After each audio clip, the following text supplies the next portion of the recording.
I'm gonna need your imagination, please. Ready? Imagine a mother who didn't have that much in life. At home? No. Money? Not much. She did have one little thing, but it is one great little thing. She had a little child. It is this child that made her wake up every day. It is this child that helped her fight her daily struggles in life. Imagine if this mother came home one day and found her child was not there.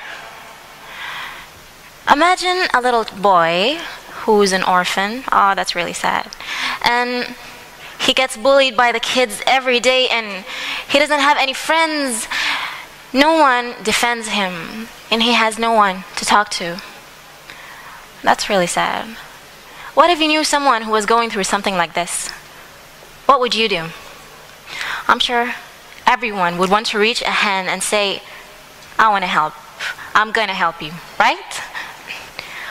Well, what if either of these characters was, well, an animal? Would you be as willing? No, I'm afraid not as much. Yeah, you're going to tell me, look, this is an animal, this is a person, there's a difference. Yeah, there is a difference. But we know for a fact that animals are not ignorant of motherly love. That animals do, in fact, feel the same despair, the same terrible grief when losing one's children. And it is a fact that animals do get bullied every single day.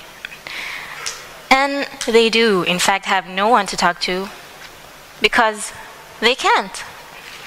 So, if I stand up here and say, please be kind to animals, do this, do that, are you going to say, don't do that because animals are not like us? Well, they are like us. There is one thing, though, they are not like us in, is they can't defend themselves from what we are doing to them. You see, whenever someone talks about animals, they do it as if they're, well, a separate part. They are on their own. They should be taking care of themselves. Well, what if you knew that this fact isn't that true? Because the way we treat them, the way we see them, what we do to them does not only affect them, in fact, it affects all of our community. Let me give you an example, please. As you know, these lazy dogs lying under every car, and they're such a horrible sight, I'm sure. But the way the children do, and they stone them, and they keep chasing them, and taking their babies, and bullying them, what's this gonna do? This will make those animals feel defensive. A person, he's gonna do something horrible. I gotta attack. See? This is a danger to our little children, right? But it is in fact our own doing. As a veterinarian, I go to farms and people who keep animals. You see, animal raising is a big thing in our country. In fact, before separation of South Sudan, livestock composed about 60% of our economy. Now, I'm sure it's a lot bigger now, so it's something really important. So, people who keep animals, when I go on a visit to a farm and I see things like people who crowd animals into small place, like chickens, a lot of chickens in one tiny cage. So when I look at the person and say, oh, please, can you just give them some more space? Can you move them out of here? This is the attitude I get. More cost? No, I'm not going to do that. No, I'm not going to do that because I don't really care about the chickens, what's going to happen to them, because anyway, I'm going to kill them. I'm going to eat them. Yeah, he does have some sense, yes, but what if this person knew that overcrowding animals in a small space or not giving them the food that they need, this will in fact be a great loss to you.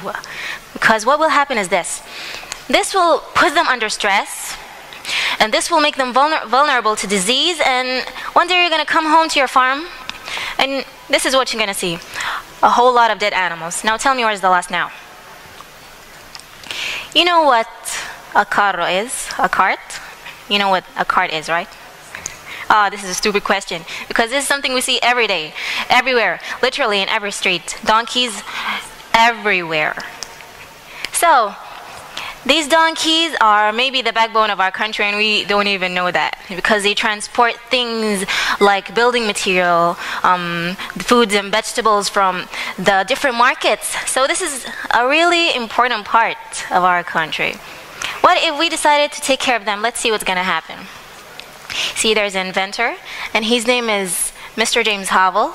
And he said, I think the donkey driving this cart may not be as comfortable as I think it should. So he redesigned it and came up with this. It looks pretty much the same, right? Because it's made of the same material, but he did a little bit of tweaking. He adjusted the position of the wheels. They're a little bit to the front, and see this square piece? He did that on purpose. So the driver would have to sit a little bit to the back. So what did happen? This way, most of the weight is not on the animal's back, but on the wheels, which is more humane. So all is left for it to do now is just pull the cart, simply. No carrying loads. This greatly lessens the stress on the animal, and at the same time, do you know that you can put 6, 8 times more weight on the cart? Think what a difference this will make. It will work even more hours, and so imagine what we did. Imagine if we applied this small principle in our economy. According to a study that was published by European Commission, they said that the raise that can occur if you try to apply animal welfare in the livestock industry, the raise can be up to 17%. Think what a difference this will make. So, no, animals are not a separate community. They will be. They are, in fact, a genuine part of our community. We should be one.